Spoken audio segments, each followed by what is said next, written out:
What's going on, everyone? We are back for another edition of the Bleed Los Podcast Carne Asada. We are previewing the World Series starting tomorrow against the Toronto Blue Jays. We are hype. We're going to talk all about our pathway to 4 more wins. All that and more coming up next.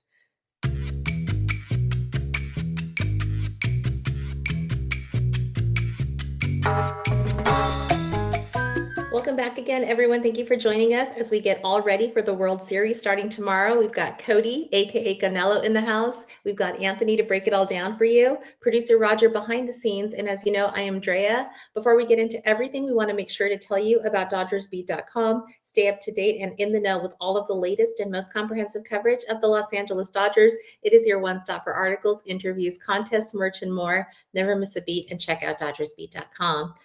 All right, fellas, it's been a minute since we've all been together and a lot has happened. First off, how are you and happy World Series Eve? Doing good. Yeah, it's been a minute. It's been a long week. I hate to say it. I don't like this much time off in between playoff games. It doesn't feel like we're heading into the World Series, but I think tomorrow when I wake up and I know there's a World Series game later on tonight or later on tomorrow, I feel more like getting the juices flowing. Like it's been a really awkward kind of transitional period, kind of. Too long. How are you, Cody?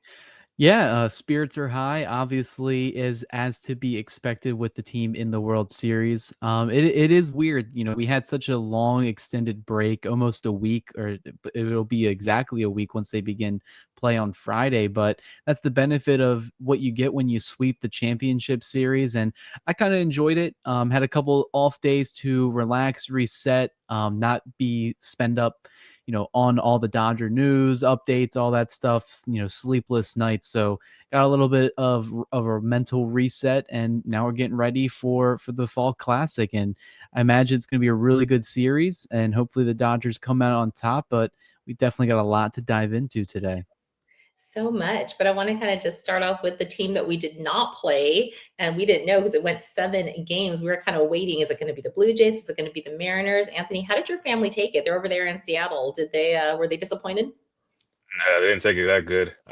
So the reason I was off show is because I actually had family down from Seattle here in LA, so I hosted them for a few days, and let's just say Game 6 was a rough watch here in this household. I had no dog, absolutely no dog in the fight. Was trying to watch it as a neutral, but yeah, it was brutal. And Game 7 as well was kind of rough. I think a lot of my family feel like they should be playing in this game. More than likely should be. There are probably some people probably have some hard feelings toward the way the bullpen was managed towards the end of that game. I had some questions myself too as a neutral. I've said it before, you play to manage to win the game that's in front of you. And I think they were kind of shy and scared to kind of like attack that moment. And I feel like that's something that might benefit us because we have a guy who's kind of had all this experience in the postseason. And I don't think he's going to be shy or gun shy when he needs to pull a guy or let a guy ride it out. But yeah, I feel like most of my family, like I'm sorry to them. They had plenty of opportunities to win that series. They shot themselves in the foot a lot of times. They'll probably be back next year, but baseball's a really hard sport. It's a very tough game. You can never predict what'll happen next year. So I feel for them right now, but they had a really good season. They got a lot of young guns there. So we'll see where they're at next year. But yeah, that was kind of a brutal watch as a neutral. Game 7 was kind of rough for me. It's brutal. Yeah, it could have gone either way. And I mean, it was so enjoyable to kind of watch baseball without the stress of being on the Dodgers side. So I really did enjoy that series, but definitely a shout out to the Mariners because they will be back and they will definitely have a team to kind of, contend with in the coming years. But yeah, Cody, you weren't going for Canada. You weren't going for the Toronto Blue Jays, but they're here now. So your thoughts on that being our opponent this week? Yeah, I think it's a very interesting matchup just because, the Blue Jays, you go back in time to last year, they were last place in the American League East. They were Vlad Guerrero failed extension from pretty much probably rebuilding and retooling that entire team, possibly firing, management and firing upper management, general manager Mark Shapiro, who's been around the league forever. You're talking about a totally different shift in an organization because it seemed like for the past couple years, and obviously that's one of the storylines of this World Series. It seems like whenever they went after the big free agent, obviously Shohei Ohtani was one, Juan Soto was another one last offseason. They just couldn't get the job done. And the Rogers Center, don't let anybody confuse you on this. The ownership of the Blue Jays is one of the richest, ownerships in all of sports. The Rogers Center Communications, all that stuff. They pretty much have the entire backing of an entire country in Canada. So, and they have that entire market locked up as well, which is why this World Series, I think Dave Roberts mentioned it today on Fox, where there's going to be eyes on this World Series regardless of how people think or feel about the Dodgers payroll, all that, because you're getting the Los Angeles market, you're getting the United States market, you're getting Canada, and you're getting all of Japan. So this may be one of the most watched World Series in a while, probably up there with what it was, or a little bit more than what it was with against the Yankees last year, against those two iconic franchises. But you got a lot of star power. Vlad Guerrero, who we'll definitely talk about, is the big one, $500 million man. Seems like that extension is paying off very well for the Blue Jays because he's pretty much been the best hitter in the playoffs this season. They got some dogs in the starting rotation as well. And like Anthony said, they had a very hard fought series in a best of 7, goes the distance, and they squeak away. The Mariners, I was getting ready for the Mariners like pregame notes that we were about to have here because they were 9 outs away from advancing to their first World Series. And some weird management decisions by the Mariners, not bringing in their all-star closer, the best closer in baseball this season at least, and ended up backfiring for them hard. And they weren't able to, the last at bat I really felt bad for, just because it seems like J-Rod just had no idea of plate discipline, swung at, I think he didn't get a single strike in that at bat. And I know there was like a viral clip after the game of someone screaming in the clubhouse, and I think that was Julio screaming in frustration of probably watching the at bat he just had. But we're talking about like 3 innings of it being a different matchup. And the Blue Jays, they were the number 1 seed in the American League. They had the best record. They have home field advantage for this World Series, but a lot of people are favoring the Dodgers. I think it's going to be a little close. We'll definitely dive into the numbers, but I do think at the end of the day, this is a very good matchup. I agree. I think that, we can't take anything for granted, even though we have been dominant this postseason. I think we've only lost 1 game in all of the time that we have been in playoffs. And that even is more dominant than last season. But just because, we played this way doesn't mean that we can just kind of rest on our laurels. And I think the guys know that. But Anthony, how worried should we be about Vladdy? Very worried. He's probably the hottest hitter on the planet right now. I feel like every time he comes up to the plate, I feel like he's gonna do something big. But it's not just himself. It's like the lineup they have runs pretty deep. There's a lot of guys that are doing their job essentially. Their 6 through 9 hitters, there was a stat going around, are have an OPS of .801, so roughly 800, and then their extra base hits are around 15, and RBIs are 25. So it's not just Vladdy who's producing; it's the bottom of the lineup guys that are producing as well. But the cure for good hitting is always great starting pitchers. And like I said it before, we have four of the best starting pitchers, arguably in the series. And I think all throughout baseball. I said it earlier. I think they can find a way to beat one guy, but I don't think they'll be able to find to beat all 4 guys. Like, yeah, we're not a perfect team. I know we're essentially perfect up to this point, but the Phillies figured that out. They got to Yamamoto, but they weren't able to figure out the rest of the 3 other guys. So I feel like that's kind of where my worry is. Like, yeah, they might figure one guy out, but then I look back and I'm like, well, they have to figure out Shohei, they have to figure out Blake, they have to figure out Tyler, they have to figure out Yoshinobu, whoever it is. But yeah, I like our chances here because of the starting pitching.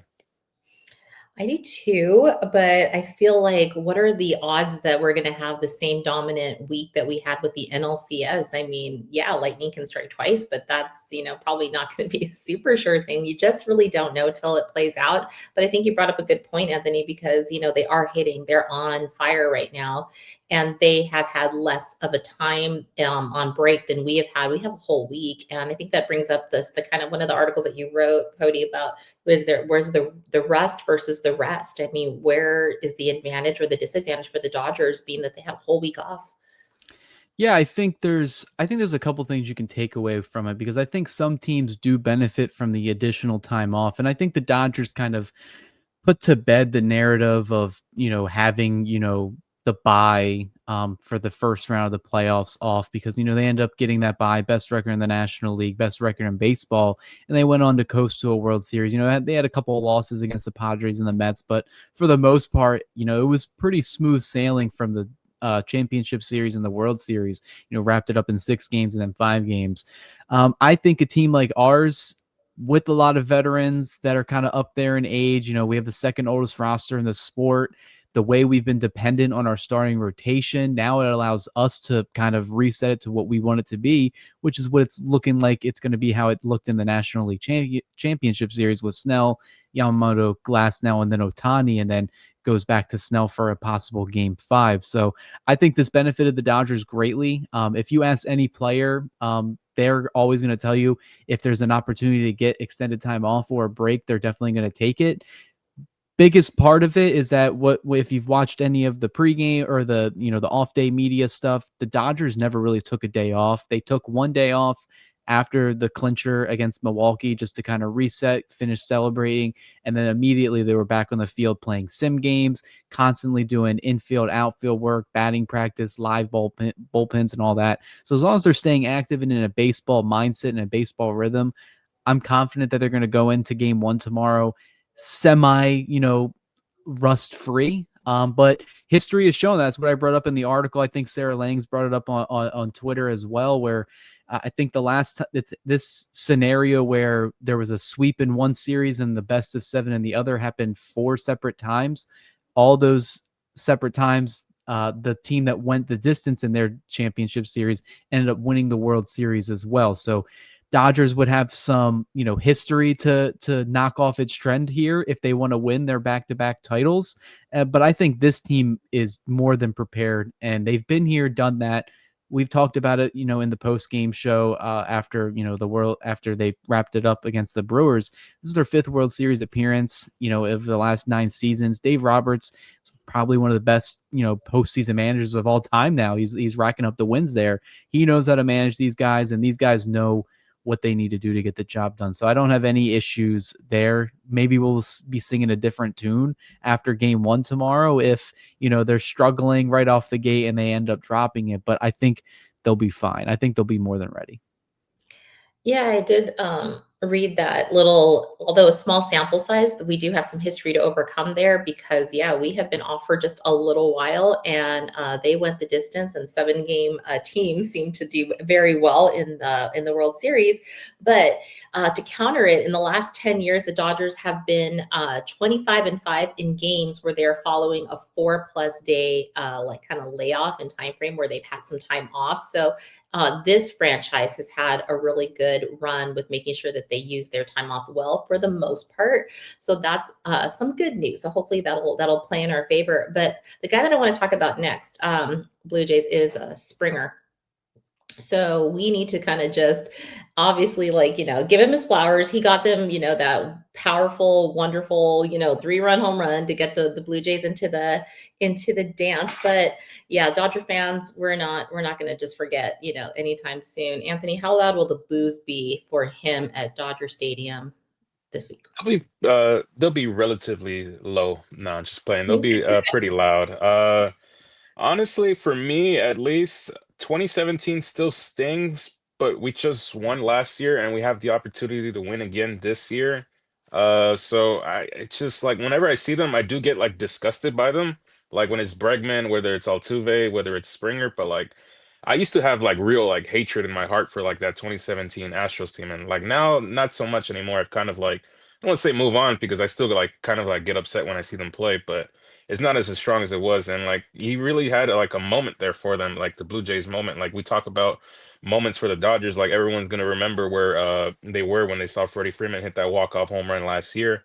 I think a lot of Blue Jay fans, if they do end up finishing the job here, will remember where they were when George Springer kind of sent them into the World Series. It's kind of one of those iconic baseball moments. So I don't really want to take it away from him because it's like it really was like a game changer for them. But what I didn't realize was he's pretty old as well too. I thought he was still like in his mid 30s, and we were talking about it before we went live. He's actually like in his late 30s. Doesn't look it at all, but he's kind of like that veteran guy that's kind of been there, done that before, and he really rakes in the World Series as well too. There's a lot of stats that favor him raking in the World Series, so we'll see where he's at. We'll see if he still continues that momentum. I think he will. The two guys that in that lineup that really do scare me are him and Vlad Jr. Bichette, we'll see what he is, if he even is a factor in the series. We'll see if he even plays at all. I think they'll have him on the roster, but if he plays at all, it's kind of a different story. But yeah, the two names that I see there when I see the lineup and it's Vlad Jr. and Springer, those are the two names that bring a little bit fear into my heart. In baseball years, he is old, although yeah, the age in and of itself is not super old. But yeah, he could be a weapon that they have. But yeah, although it's been what 8 years, whatever you want to say, since that happened, I really do just think about Kershaw's comments on it as like that it haunted him for years. And a ring is a ring, and the fact that time is passing. Yes, we have won a World Series since then, and you say the sting kind of is a little bit dissipated.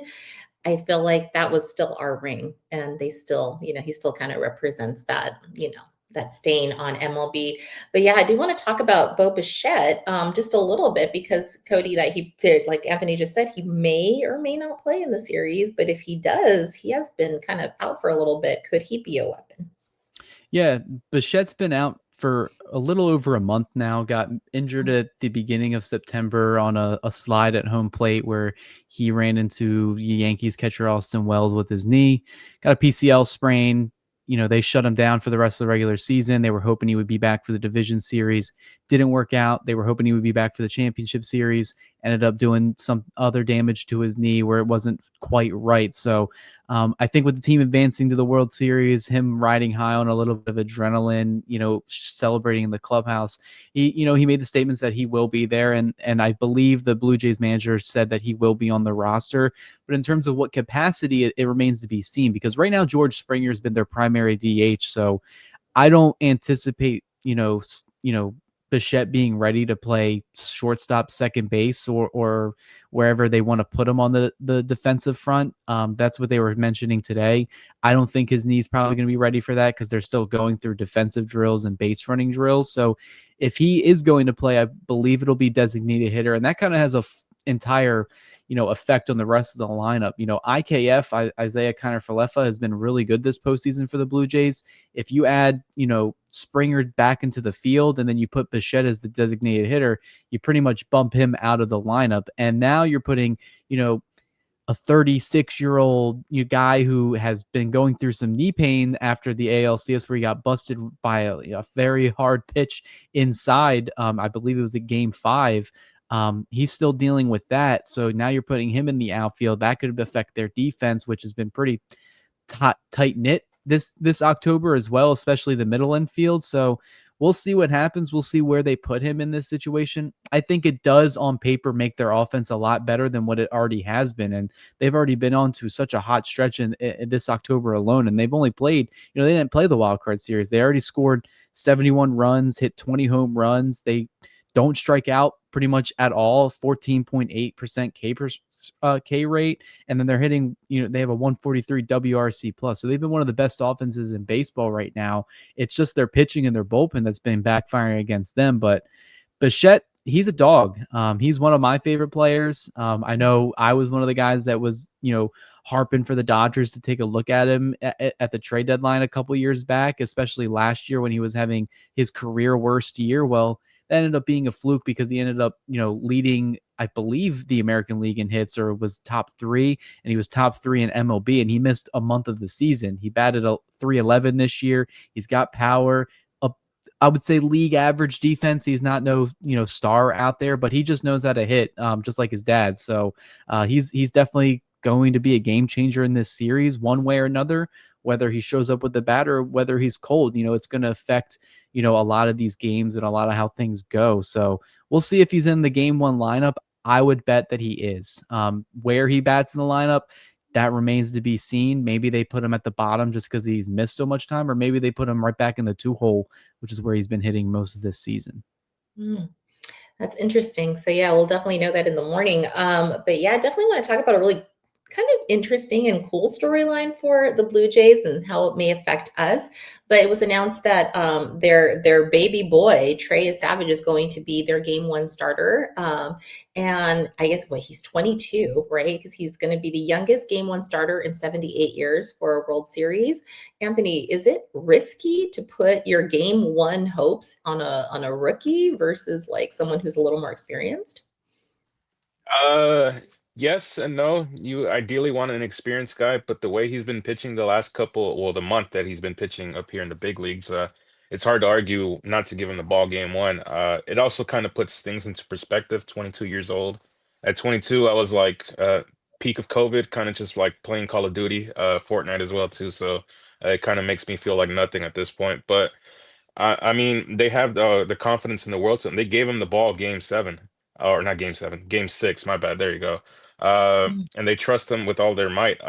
It's kind of like the biggest sign of confidence, especially with the guys that they have in that rotation. Max Scherzer, solidified Hall of Famer, could have got the ball game one. They're not going to give him the ball. It's kind of a vote of confidence for him. Kind of like, we trust you. We know what you're about. Like, go and get as this game one, and it could work in their favor because I think Freddie Freeman was saying that none of our guys have actually seen him in pitch apart from like film study. So this is going to be the first time they actually see it in person, and it kind of gives them the Blue Jays kind of like an element of surprise. Like, you really don't know. Yes, you see guys review film, but you don't really know what it looks like until you see it physically in form. That's why we kind of have Sasaki as the secret weapon, because a lot of guys see it in film, but not until you finally step into that batter's box and you see how the split and the fastball kind of differentiate. You're like, whoa, like what am I supposed to do with that? So I think it's going to work in their favor tomorrow, but hopefully we have enough veteran guys that they're able to figure them out pretty quickly and get into that bullpen, because I really want them to get into that bullpen quickly as possible.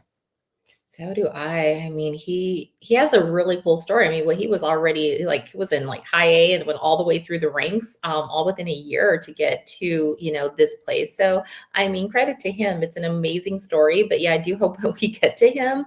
But if anything, I trust our guys. Our guys are pros. They're the vets. They know they can figure people out. At least after you see them once, they'll get to him. At least that's what I'm hoping. But I do want to talk about the rest of their rotation and their bullpen, because if you're putting Trey Yesavage in that early, I mean, what does that say about their confidence in the rest of the their pitchers, Cody? Are they kind of thinking that they might struggle a little bit, being that they don't really have a high left-handed pitching staff? I think with Yesavage going game one, it makes sense. Like Anthony said, since he's been called up in September, he's been arguably their best and most consistent starter in their rotation, which is crazy because he's just 22 years old. He's done really good this October, besides one hiccup start against the Mariners where they tagged him for a few runs. But other than that, he pitched game 6, got him to a clinching or a winner take all game 7. So he's done his job. And I think he does give the Blue Jays their best chance to win, because the Dodgers haven't seen him. They haven't seen him yet. A lot of other teams around the league haven't seen him. So there's really not much film on him. He has a really good splitter, but here's a secret. The Dodgers actually hit the splitter really well this year. They ranked number 4 against splitters in terms of run value, 5.6. So that could come into play, especially when you look at the rest of the Blue Jays rotation. Kevin Gausman, old friend for the Giants. He's been in this league for a long time. That's also his bread and butter pitch too, is the splitter, 4-seam and split. And then Shane Bieber is a guy who's been out the entire season except for September because he's been rehabbing from Tommy John surgery. He got traded there from the Guardians to the Blue Jays at the deadline. They were taking a risk because the Blue Jays, they didn't have starting pitching depth. And Max Scherzer, besides his start in the ALCS, where he goes 5 2/3, allows 2 runs, that was his best start in the entire second half. His entire second half was awful, forcing the Blue Jays not even to add him to the starting rotation for the division series. They only needed him for a spot start in the ALCS, and he pretty much gave them everything that they needed and more. So he'll definitely get a start in the World Series just because they're going to need to. Depending on how the situation shakes out, whether they're down 3-0 in the series or, they still give Scherzer the ball? Not sure. Do they go with the bullpen game? That would probably go against them because their bullpen has probably been even worse than the Dodgers bullpen from a certain point of view as well. So I think their pitching staff in terms of the starters is good. I think it's good enough. But the thing is now they're all right-handers. This is probably quote unquote the easiest opportunity for the Dodgers offense to explode because they don't have to go against an opener, lefty openers like every single game. There's not going to be any of that for this series. It's going to be traditional starters. They're all right-handed. A lot of the Dodgers hitters have good numbers against those guys.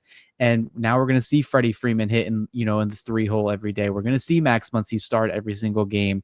So we're going to start seeing our left-handed hitters hopefully get some runway here, especially Shohei Ohtani, who I don't know if you guys saw the videos. He was taking on-field batting practice today, and he looks locked Really? in. They said that he hit all but 2 balls out that didn't hit the second deck at the Blue Jays at Toronto, the Rogers Center. So we'll see what happens. Maybe we're in for a show. I'm expecting him to be aggressive against Yesavage tomorrow. We'll see what happens, though. Definitely want to talk about Shohei because it's been a minute since you and I, Cody, talked about that prediction that you had that he was going to have a big game. But yeah, I'll definitely revisit that and circle back. But before we get into that, I just want to make sure to give a shout out to our sponsor, Delete Me, which makes it quick and easy and safe for you to remove your personal data online. As someone with an active online presence, like myself and many people that do podcasts, privacy is obviously real important to us, and it's probably real important to you too. If you've ever known someone who's been a victim of identity theft, harassment, or doxing, Delete Me can help. Take control of your data and keep your private life private by signing up for Delete Me now at a special discount for our listeners. Take 20% off your Delete Me plan when you go to joindeleteme.com/hit and use promo code HIT at checkout. The only way to get 20% off is to go to joindeleteme.com/hit and enter code HIT at checkout. That's joindeleteme.com/hit, code HIT. Okay, so I kind of want to just transition over into our potential roster because I'd be remiss if I didn't mention that just not even an hour or two ago, there was news that was brought up regarding our one of our bullpen pieces and beloved players, Alex Vesia, and his wife. It was announced that there's some serious family news that something that they're going through that they had to attend to, and the wording was a little bit ominous. Obviously, we don't know all the details, but we want to send prayers and love to the Vesia family and let them know that we are thinking of them because family always comes first. But that does kind of put a little bit of a question mark on the positioning for our bullpen and kind of what that's going to do to the roster. So it's just kind of starting with the bullpen and how that, or kind of like where we think it might be tomorrow when we see who's making the final cut. So Cody, I'll start with you. How do we see this shaping out for tomorrow's bullpen roster pieces? Yeah, I think Dave Roberts kind of gave some hints towards the roster as a whole, especially with the pitching staff as well. It seems like everything is going to be pretty much identical to what we saw in the championship series, except they were debating one spot, which I assume was in the bullpen. And I think that was, do we keep all these left-handed arms in the pen? Because if you look at the Blue Jays lineup, they really only have 3 left-handed batters that could probably do damage. So really remains to be seen if they still see value in having as many lefties on their team as they did in the first 2 rounds. Some guy that's probably on the outside looking in would probably be Robleski, who hasn't really, I don't even think he has an appearance so far this October, as a lot of the other arms in the Dodgers bullpen. They've been kind of hidden away because of the starters doing what they've been doing during this October run. So I could see him being left off and say someone like Will Klein, Henriquez, or somebody else added on, a right-hander, to give them the ability to attack the Blue Jays right-handed bats. But due to the news today, I think the guy that's probably going to get the ball is a name who we're all scared of, and that's probably Tanner Scott. I think there was some rumblings. I know he had an interview one-on-one with John Heyman about, I think, a couple days ago, where he was basically saying that he's ready, he's healthy, he's ready to make a difference for this team. And at the time, I was like, well, you can make a difference in 2026 because right now the bullpen's doing just fine without you. And mentally, I just didn't think he was there. We saw what we needed to see from Tanner Scott. 11 blown saves, an ERA near 5, no confidence whatsoever. Even during the 2 games that he was available in the Dodgers bullpen, Dave Roberts didn't go to him once, and then he ended up getting removed from the Division Series roster, misses the Championship Series roster because he was ineligible. And now, he had that lower half procedure, which I think was a cyst, they said. So that seems to be taken care of. Who knows? I know friend of the show, Doom Sal, he wrote an article on his Substack saying this could be a redemption tour for him. It still scares me to death that he could be put in a situation, but just because he's on the roster doesn't mean he's going to be used, because if we expect the starters to do what they're doing, doesn't really matter who's in the bullpen. They're just going to go to their same guys. But Vesia was unfortunately one of the guys Dave Roberts went to a lot. It usually was some combination of Vesia, Trinan, and Roki Sasaki, and maybe Emmett Sheehan thrown in there. So I think the loss of Vesia, if he isn't added to the roster tomorrow, is going to be massive in that front. But I think the Dodgers will manage enough. Just because even Vesia was a little shaky as well.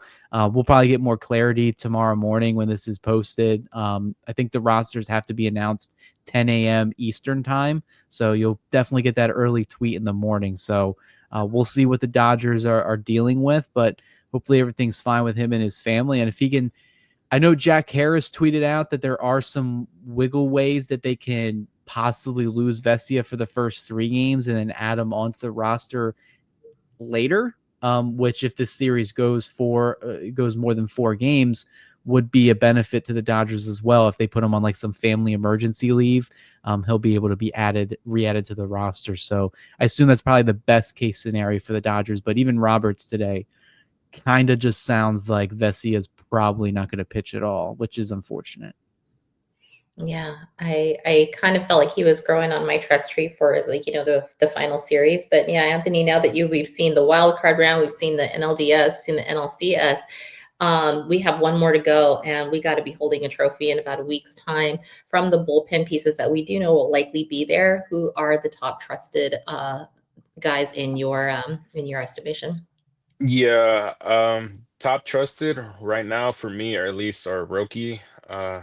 Blake Trinan. I know he's gonna have some big matchups this series, whether it's Springer, Vladdy, or Bo Bichette if he's a pinch hitter at some point in this series. I kind of still like Emmett Sheehan in that role. I'm surprised they haven't really gone to him after he had that impressive like stretch where he got both Schwarber and Harper kind of looking foolish. I'm surprised. Well, it also helps that most of our guys, our rotation guys, went the distance in that NLCS appearance, so that's why most of our bullpen pieces weren't used in the NLCS. So I still kind of like Emmett Sheehan. I'm sad. I'm heartbroken for Alex Vesia. Kind of wishing him the best going forward.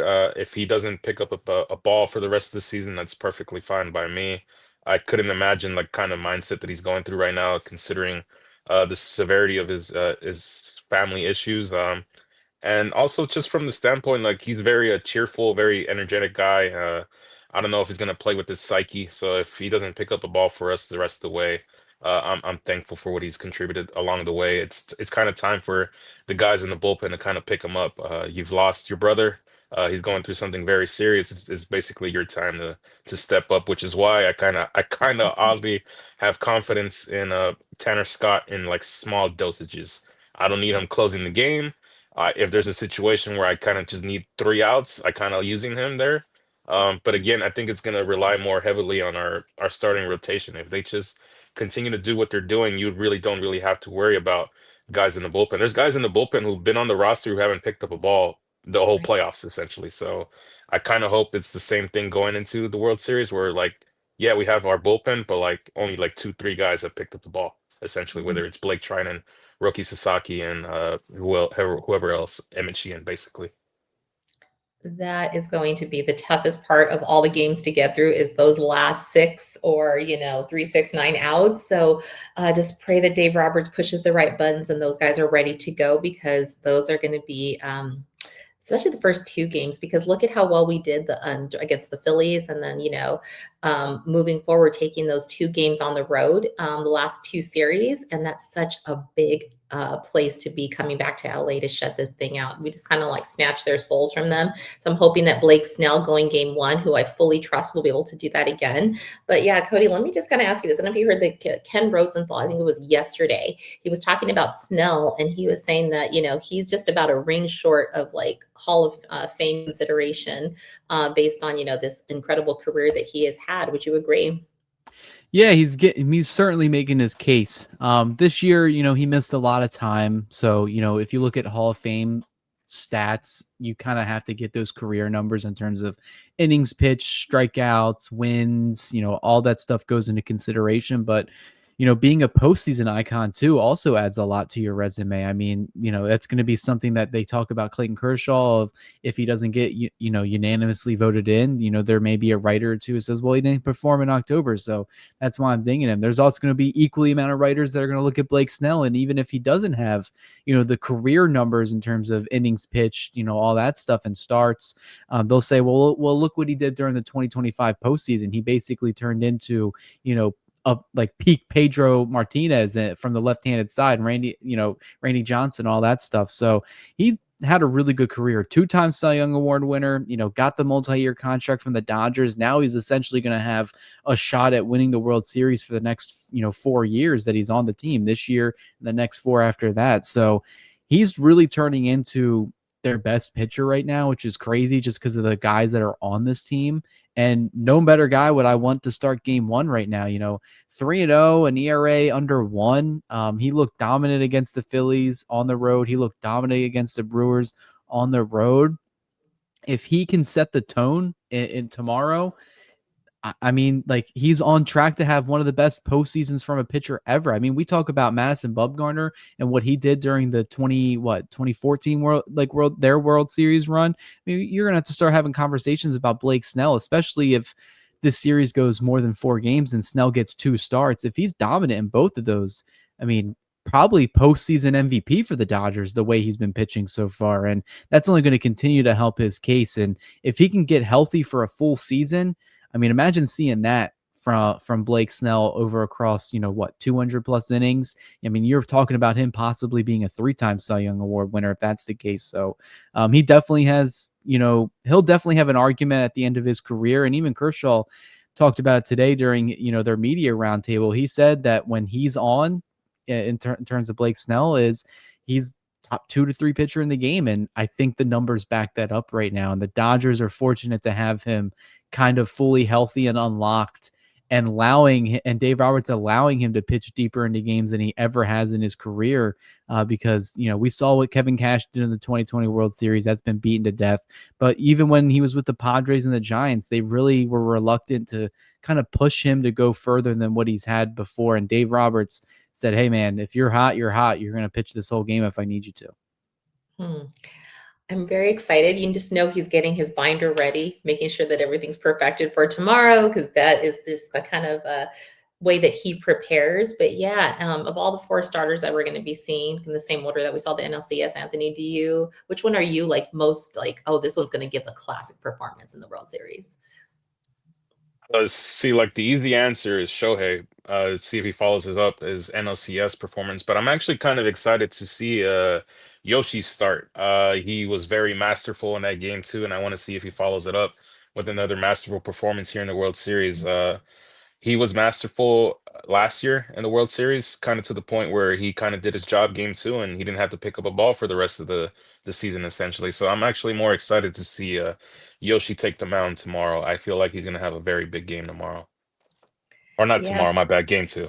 Game 2, right? Which, because it starts Friday and Saturday. We'll see Blake and then Yoshi. I'm very excited because I feel like there's just this, one does one thing and then the next day the other just kind of like steps it up, and our just jaws are collectively dropped, even though we know the talent level. They just have been so incredibly impressive. But that's just going to kind of bring me to Shohei for a second, because and I know you did the show with Vince right after the Shohei game last Friday, and I hadn't had a chance to talk to you, Cody, but you predicted that it was going to be an amazing big game. That Shohei was going to, hit a bomb, pitch, strike out. And I don't know what kind of, psychic abilities you have, but you need to kind of channel that again for us this week. But Cody, do you think it's going to be another big week for Shohei? Are you feeling it? I think it will be a big week. I just feel like something unlocked in that game 4 that you were at and got to enjoy. 3 home runs, the shutout performance on the mound, 10 strikeouts. I mean, we're talking about one of the best, not even just the best postseason performances of all time, but one of the best games individually by a player in MLB history. You can debate, to the end of time about who that is and the order of what you wanted to do. For me, it's probably the best thing I've ever seen, or the most impressive thing I've seen in my lifetime. And we really got to, that's what I said to you before the game, the day before that day, was that he has the ability to really show the full two-way experience, and he just did it on max. Like, he turned it up to 11, 3 home runs, and they weren't cheap shots. They, one went out the stadium, two of them, all three of them were over 420 feet, and then he's throwing 99 to 100 miles per hour on the mound. So I think he has unlocked something. Even after the second home run and the first home run, they zoomed in on his face when he was around the bases. Not a single smile. I think the third one, he kind of cracked a little bit of a grin or a smile because he was like, I just did that. I'm Shohei Ohtani. Let me just hit my third jack of the night and send my team to the World Series. But I don't know. I look at the Blue Jays, the pitchers they have. They don't really have many, overpowering left-handers that, the Brewers and the Phillies had. So I think Ohtani is going to get a lot of leeway here. And you got to pitch to him. You can't just walk him every at-bat. Mm-hmm. Because you have Mookie Betts, Freddie Freeman, Teoscar Hernandez, Will Smith, and Max Muncy batting behind him. So the more base runners you put on, hey, if you want to walk him, those guys are going to step up in his place. And he is my pick to win World Series MVP, which is crazy just because of how he was playing in the first, 8 games of the postseason. And then to see what he does in the final game against the Brewers, it kind of just changed the trajectory of his October. A lot of people were saying, well, look, it's Aaron Judge 2.0, can't show up, he's getting carried by the super team. And then he goes out and has one really good game, wins LCS MVP. If he has another good game and then a solid series like he did, if he pitches anywhere to how he did that game in game 4 of this World Series and hits a little bit better than what he did on any of the other games, he's going to win MVP just because of him doing it on both sides of the ball, regardless, especially if the Dodgers win the series in like 4 or 5 games. So he's my guy to watch. It's kind of cliche to say, but he is the guy. He is the Dodgers MVP. And if he's going this series, I mean, I want to keep it competitive, but if he's on, the series is going to be short. I definitely have thoughts on that game, seeing it live. I have not been living in that moment over and over. And, but yeah, I definitely want to ask Anthony, because I haven't had a chance to even talk to you about that. First off, like, where were you? What were you thinking watching that classic game? And did you know we were watching history in that moment? So actually, this is the second time where he kind of goes crazy, and I've missed both games. Because the first time he went crazy in Miami, I was just getting off work. This is why I brought it out multiple times, and I hate the early East Coast game, like that 10 o'clock LA time kind of game, because I'm usually at work, so I'm gonna miss it. So I missed the day where he goes 50-50. I missed it completely. I just remember getting insane amount of text messages. This other game, the playoff game, I was at Halloween Horror Nights, kind of going through mazes and stuff. I kind of was watching the game in between here and there, but I was getting texts from my friend, and he's like, "Yo, he just hit a homer." I'm like, "Cool." And then you just hear like a sudden buzz around like people who were also watching the game at Horror Nights. He's like, "I just heard. I was walking by, overheard someone, bro. I think he hit it out the stadium." So immediately when you hear he hit it out the stadium, I'm like, "Okay, let me look this up. Let me go on Twitter real quick." And like I was just in like complete awe. Basically, I've never seen a pitch or a ball land. The crazy part was like the angles, like from people sitting in the pavilion, where you just see the ball kind of just go over their head and like completely land on the roof. It's like it's one of those performances where I'm kind of like, it sucks that I missed it in real time, but knowing the player that he is, I feel like there's going to be more crazier performances in the future, and I feel like this World Series kind of has an opportunity for him to do it, because last year he was hurt. He hurt the shoulder, and he kind of wasn't really the same player after game 2. And I feel this time around he has an opportunity to do both, amaze at the plate and amaze at the mound.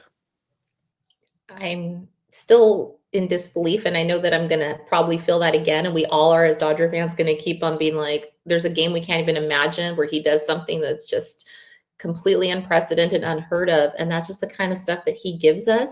It's like it should shock us, but it's like it doesn't shock us, but it does still, and it's just incredible that this man is going to be a Dodger for 8 more years. I mean, I think what got me the most, yes, I had pretty good angles from where I was sitting of all of the home runs, and of course I did see the one go over, and just the collective like surprise in the faces of everyone around us, like, did that really just happen?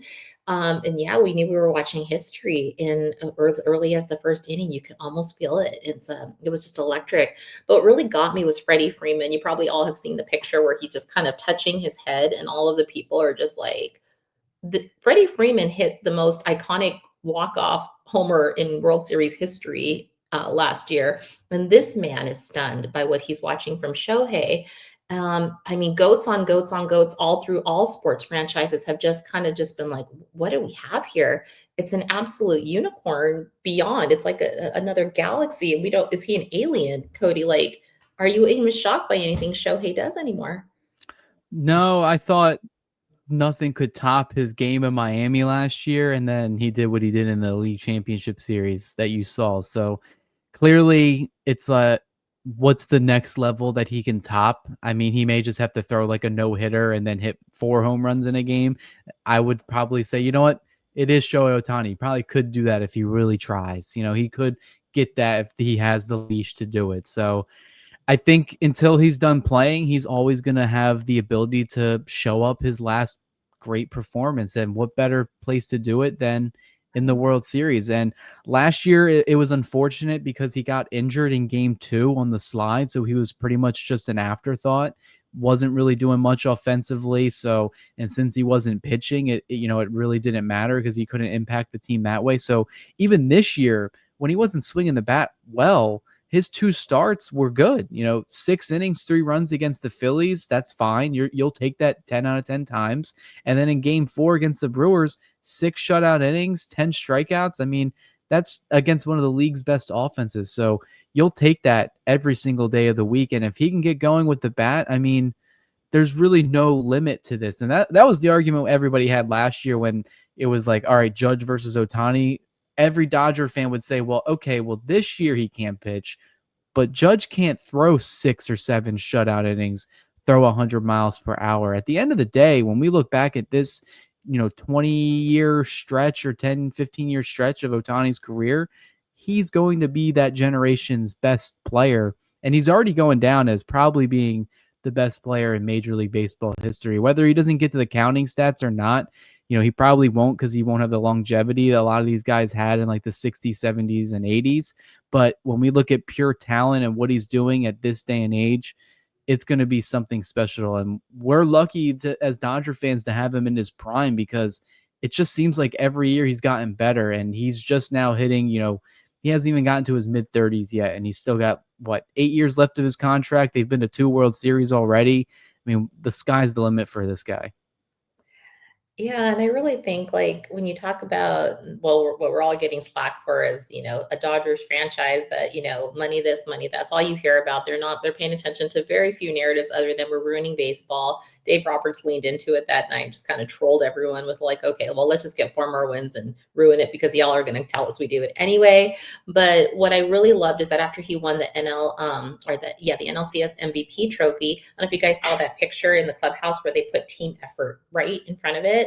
And that really speaks to, I think, the culture of who this team is, because you can put all of the most high paid players in all one clubhouse, but you can't buy culture. You can't buy the ego free, the play for each other mentality that they seem to all have. I mean, Anthony, just your thoughts on like kind of that, intangible thing that the Dodgers have that money can't buy. Yeah, I was talking about this with my dad. It's just the lack of ego in that clubhouse, and there's a bunch of like superstar players that deservedly so should have high egos, but they're really their main focus is essentially how many world championships can we win as a unit. Mhm. There's been a lot of great teams in my lifetime. One of them that comes to mind immediately is the Lakers. I hate to compare the two, but Kobe and Shaq, that those early years, very, very dominant and broken apart by egos, 2 guys that were clashing heads all the time. And it's very rare that you hear anything negative come out of the Dodger clubhouse, like ever, essentially. There's other clubhouses where you feel like like the ins and outs and like who's not talking to who's not performing, who thinks is the leader, who's this and that. And it feels like for a while there, as far as I can remember, at least, they've always kind of been a unit together. They kind of do stuff together. They move together. They don't blame anyone for bad performances. If someone goes out there and blows up early on in the game, they're gonna say, "Well, like, well, we should have picked him up throughout the rest of the game." Like, yeah, he struggled, but like the offense didn't do their job as well too. They don't singularly pinpoint one person as he's the reason we lost this game. There's more like the team lost this game together, but the whole team effort team, it's kind of like it's weird because yes, it was a complete team effort. There was really no apart from his performance in game four, you can make the argument that well, Yoshinobu went out there and dominated game two. Blake Snell went out there, dominated game one. Max Muncy had a really good series offensively. Tyler Glasnow had a good game three. The bullpen kind of did their job. So that's why it's like I looked at him like, well, yeah, it was a complete team effort. And like in the World Series, if you want to win it, it takes a team. And no better example is last year. Last year we had, I feel like everyone you can like pinpoint, like you put up a picture of Brent Honeywell Jr., you can pinpoint, well, this is what he did to help us win that World Series. If you put a picture of Anthony Banda, you can be like, well, this is what he did to help us win that World Series. It's not one person. Yes, we have Shohei Ohtani, but he himself is not going to be able to win this World Series for us. It has to be a team effort. And the same can be said about the Blue Jays. The Blue Jays are not going to win the World Series if it's just Vlad Guerrero Jr. because the rest of the guys have to perform as well too. It's a team effort, it's a team sport. It's not an individual sport like tennis where it's kind of relied solely on yourself. You win together as a team and you lose together as a team. So that's why I feel the team effort on that NLCS MVP trophy was kind of fitting for who the Dodgers have been this season. Let me just kind of piggyback off what you just like were saying, because you reminded me of Kike, because we haven't really talked about him, but I don't I think that I read this in one of your articles, Cody, that he's gonna tie, or he's tied with like he's Justin Turner for the most postseason appearances by a Dodger. And within I think the second game of this series, he's going to surpass that, right? I don't know if you guys caught, I can feel this to either one of you, but the emotion of Kike and how proud he was to be a Dodger and really talk about what it means to him to kind of just be a part of this iconic franchise. I mean, kind of what were your thoughts on that? Yeah, I mean, Kike has been such a big part of this team, and it's weird to think about because when you think of regular season performance, he really hasn't had the best career in the regular season. He's been about a kind of below league average to serviceable, and that's kind of the role he's filled out with every team he's been on. The Dodgers, he's been a bench player, utility piece, goes to Boston to try to get more of a starting role, doesn't really get off to the best start, and he ends up reverting back to that kind of Swiss Army utility guy where he can play first base, second base, shortstop, third base, and anywhere in the outfield. And once October clicks, that's where we're going to remember Kike, and that's where we remember a lot of these players, is because everybody's so dialed in these games, and whatever year, whatever situation, it just seems like he always comes through. I mean, even the years that we lost, like 2023, he was the best hitter on the team. And it's just, you have to be built a certain way to show up in these types of games and these types of, atmospheres, and to do it for two franchises that have a lot of expectations. He did it for the Red Sox in that lone year in 21, and he's done it for the Dodgers pretty much every year that he's gotten that opportunity. So yeah, him getting emotional, it's a big deal because how long have the Dodgers been around? I mean, and how well respected was Justin Turner? And, to surpass him in terms of games played, I mean, that's a big deal for him and everybody in that clubhouse. So once he surpasses it, he's going to be a player that we talk to, our children about, and their children after them. You'd be like, I watch Kike Hernandez play. They had the Shohei Ohtani fella, but Kektober is what the kids called it. That was a special time in history. Gosh, I love every year that we have Kike, and I just want to enjoy and savor these next 4 to 7 games, because these are the last times we're going to see Kershaw out there. And I think it was announced that he will make the roster. But Anthony, do you think there's a possibility that he can close out one of these games, if not the final game, and we just have the most iconic moment ever in Dodger history? There is certainly a possibility. It's also there's just a lot of storylines. Like on the other side, you have Don Mattingly as well too. It's kind of like end all to like Kershaw's career is like if he finishes off with one more World Series and kind of gets a slight nod over Don Mattingly. But it would be awesome to see him out there. I also I don't want Dave to kind of force the moment. I just want it to be natural. If it just so happens that he has to pick up the ball and close out the game, I kind of don't want him to kind of force him into a situation trying to get that moment.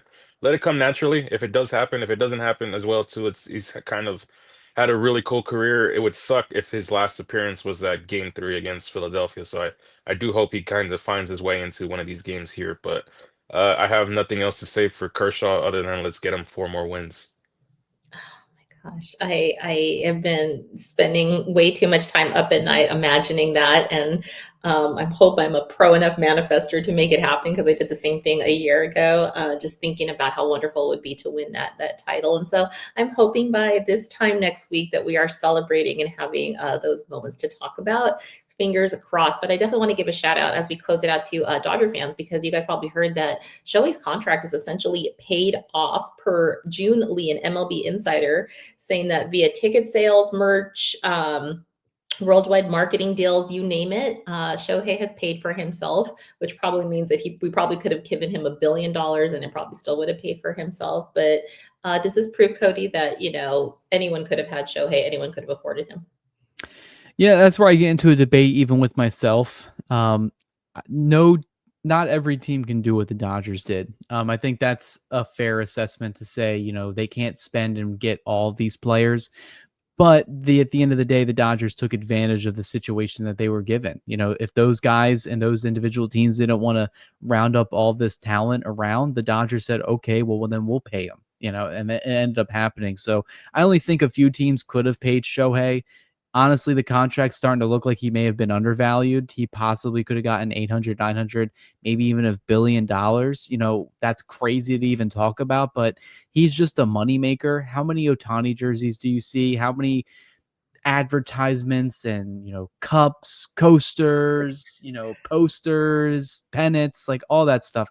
I mean, bobbleheads, anything Otani wise, and that's just seeing it in the States. When you go overseas, it's even grander, especially in Japan, which is where the Dodgers pretty much just have an exclusive ownership of that entire country now. So Dodgers are a worldwide brand. Not every other team can say that about themselves, because how many Pirates hats are you going to see overseas? Not many. Maybe in the Latin countries because of Roberto Clemente, but other than that, you're not going to be seeing much. The Dodgers are kind of up there with the New York Yankees. It's them, and I would say I said this last year, especially before the World Series, but we're getting to a point in time where the Dodgers may start passing the Yankees in a lot of relevant talk in terms of the sports world and being a brand. Obviously, the Yankees are like up there with the Cowboys and the Patriots in terms of, world recognition, but the Dodgers are well on their way. I mean, I think by the time Mark Walter bought the team and then where they're at now, they've almost like quadrupled the amount of what the franchise is worth. So clearly the Dodgers know what they're doing. Guggenheim has treated themselves and the fans and the players extremely well, and it's only going to continue to grow because we've talked about it, and we'll definitely talk about it in the offseason as well. This Dodgers window is not closing. They have the top farm system in the league. They have unlimited resources and money and player development, coaching, all that stuff. And they have just the brand recognition of playing in California and playing for a team that is a contender almost every single year. So they're going to sign guys. They're going to continue to draft and develop. We're talking about a window. They've already won the division 13 years in a row, or they've made the playoffs 13 years in a row. They may go on 20 years in a row, or even further than that, which would just be crazy to think about. But if you ask anybody, they see this continuing, and that's a good thing. And Otani is definitely going to be at the forefront for the next, 7, 8, 9 years with him in a Dodger uniform. I mean, they've been really laying the groundwork, the Dodgers franchise, since Hideo Nomo. I mean, this was going back when Otani was even a little boy and watching that. And there's just some little boys out there in Japan. The whole country of Japan is watching Shohei. And there's going to be the time when they get old enough to want to play baseball. And guess who they're going to play for? It's going to be the Dodgers. This isn't going anywhere. And it's just super duper exciting. But yeah, we did at the very minimum save Shohei from the Angels because there's way too much out there on what he was probably living like in that clubhouse. I don't know.